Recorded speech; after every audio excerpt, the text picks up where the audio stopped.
Hey, how you doing, everybody? Welcome back to Big Frogs 4x4. Today's episode, we're going to be talking the Chevy Colorado Z71, or should you buy a ZR2? Is a ZR2 worth the extra money, and is it the right vehicle for you? If you like this content, don't forget to hit that subscribe button down below. Now, there are the obvious advantages of the ZR2 over the Z71. ZR2 comes with DSSD shocks. It comes 3 inches wider, 2 inches taller. It also comes with a front locker. You have the Z71, who comes with a rear locker, but you have the stock front fascia bumper in the front, so your approach angles for off-roading aren't as good. You also have the step bumper in the rear, and it comes with the stock size tires. Now, different companies offer lift kits for the Z71, but you only get up to a 6-inch lift, and it only clears about a 32.5 to 33 inch tall tire. So you're lifting it 6 inches, 2 inches taller than the ZR2, but you can only run, like I said, at the maximum 33 inch tall tires. And if you do this 6-inch lift, you have to do drilling and cutting of your factory suspension.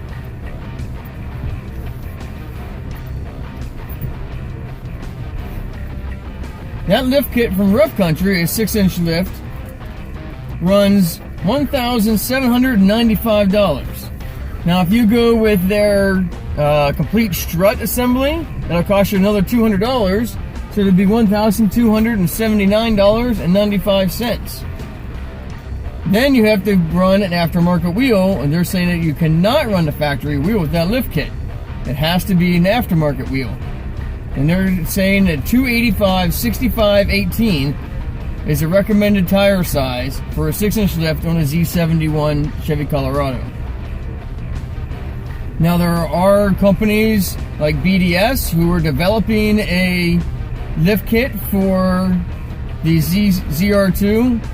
You can run a 33-inch tire. If you want to do lots of cutting, you can fit a larger tire, but that's not for the faint of heart. They're saying you're going to be doing some serious cutting if you want to run larger than 33s.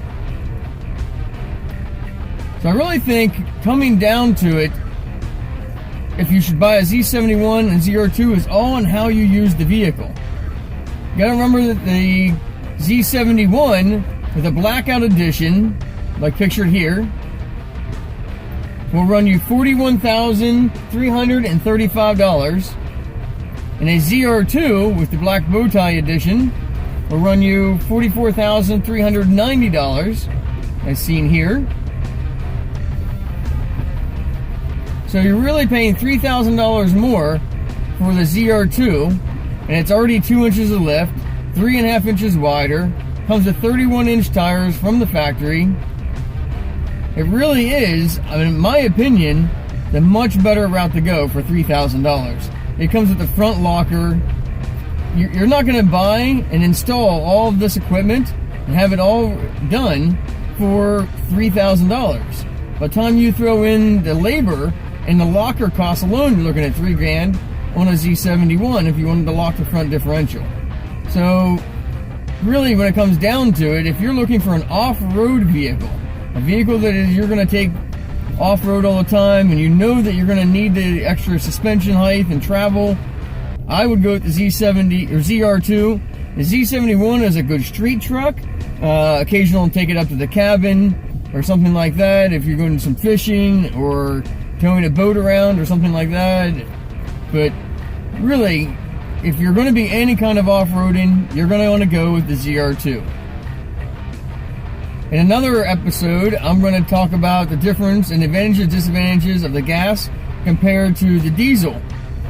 Do you want to buy and deal with the maintenance of owning the diesel Duramax engine? Like I said, that's for another time. So buying a Z71 or the ZR2, like I said, is going to come down to how do you plan on using the truck. Is it going to be a daily driver that on the weekends you're going to do some wheeling, some hardcore stuff?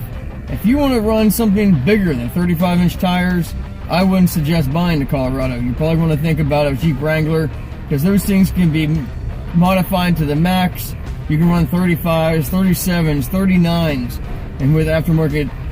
The Colorados have a small wheel well. You're not going to fit a real big tire in these things, even like I said with the 6 inches of lift, unless you do some major trimming to the wheel wells. But if you're looking for a weekender, something you're just going to be tugging the boat around with, that's the way you want to go.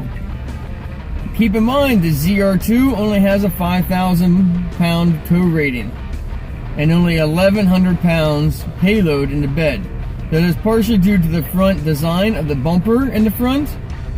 It restricts airflow. They can't get as much airflow into the engine, so it could have possible overheating issues. The Z71 Colorado, starting in 2015, with the 3.6 liter engine, and both of these prices and both these trucks I'm talking about are for the 3.6, not the Duramax diesel, has a tow rating of 7,000 pounds.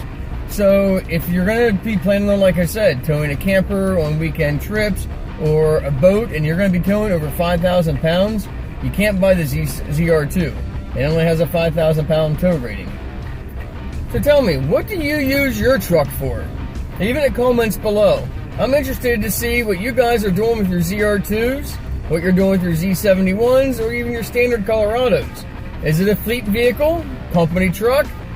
Let me know in the comments below how you drive and what you use your Chevy Colorado for. A big thank you to my mom for making my ZR2 hat. I bought this hat for $3 and I was like, here mom, think you can draw ZR2 on it. So thank you mom for making the hat. And as always, like, subscribe to my channel. God bless.